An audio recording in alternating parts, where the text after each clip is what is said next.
কিরে পোড়ামুখী, তোর এখনো রান্না হলো না? সকাল থেকে কি কাজ করলি শুনি? একটা কাজও করিসনি। না মা, সব কাজ করেছি, রান্নাটাই শুধু বাকি। এই তো দেখো, রান্নাটাও প্রায় শেষ হয়ে গেছে। সব কাজ করেছিস? তাহলে ঘরের দাওয়ায় যে কাপড়গুলো রাখা আছে সেগুলো কি তোর মরা মা এসে ধুয়ে যাবে? তোর মাও মরল, তা তোকে যে কেন রেখে গেল? সব আপদ এসে জুটেছে আমার কপালে। তা কেন মা, আমি রান্না শেষ করেই ধুয়ে দেব। এক হাতে সব সামলাতে হিমশিম খেয়ে যাই। দেখ লাবণ্য, মুখে মুখে তর্ক করবি না, এসব আমার একদম পছন্দ না। সকাল থেকে আমার মেয়েটা না খেয়ে রয়েছে, ওর খিদে পেয়েছে, তাড়াতাড়ি রান্না কর।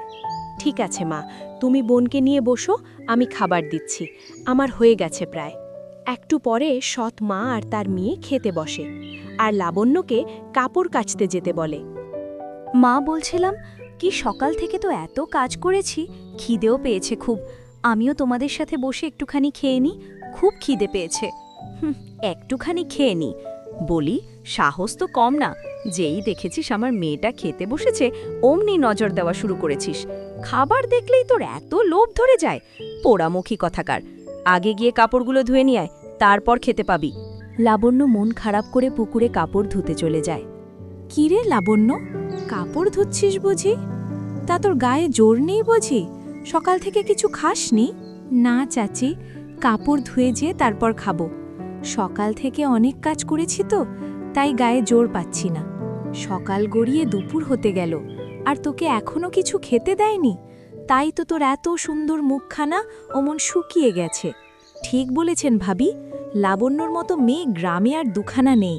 যেমন দেখতে সুন্দরী, তেমনি কাজে ছটপটে, কিন্তু ওর সৎ মা ওকে দিয়ে সব কাজ করায়, ঠিকমতো ওকে খেতেও দেয় না। এত খারাপ মহিলা দুনিয়াতে আর দুটো দেখিনি। ওর বাপ যখন মমতাকে বিয়ে করে আনলো, দেখেই বুঝেছি সাক্ষাৎ দজ্জাল। খুব অত্যাচার করে মেয়েটাকে।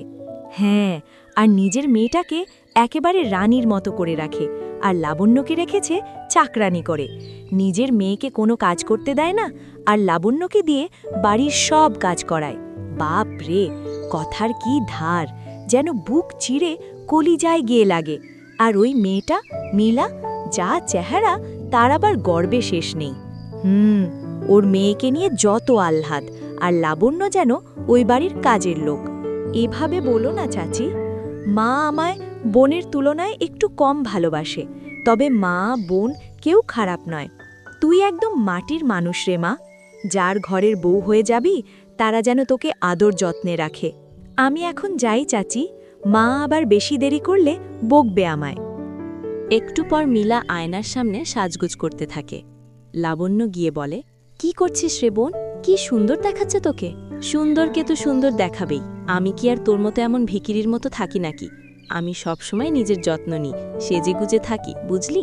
আমি তো সারাদিন কাজ করি, তাই এইসবের সময় পাই না, আর আবার ইচ্ছেও করে না রে। তো তুই কি ভাবলি, তুই সেজে গুজে থাকলেই আমার মতো হয়ে যাবি? তোর তো দেখি মাটিতে শুয়ে আকাশে চাঁদ হওয়ার স্বপ্ন। তোকে কেউ কোনোদিন পছন্দ করবে বলতো? কেউ তো তোকে বিয়েও করবে না। বোন, এমন করে বলিস না, আমার কষ্ট হয়। তুই তো অনেক সুন্দরী, তোর ভালো জায়গায় বিয়ে হলেই আমি খুশি।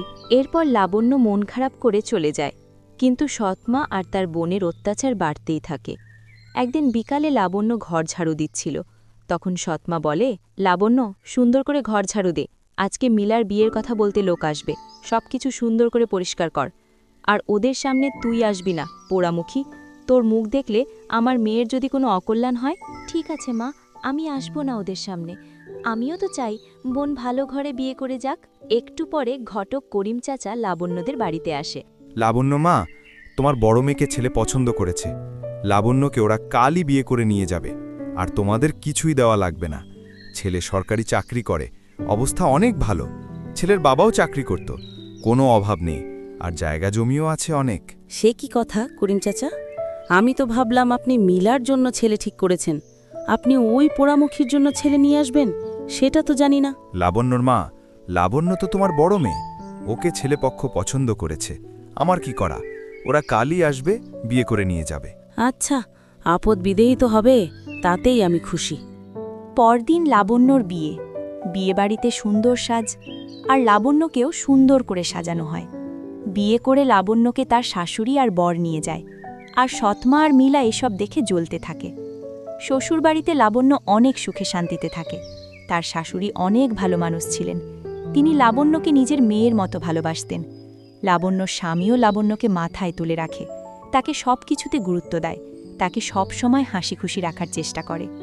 বিয়ের পর লাবণ্য তার জীবনের সব সুখ ফিরে পায়।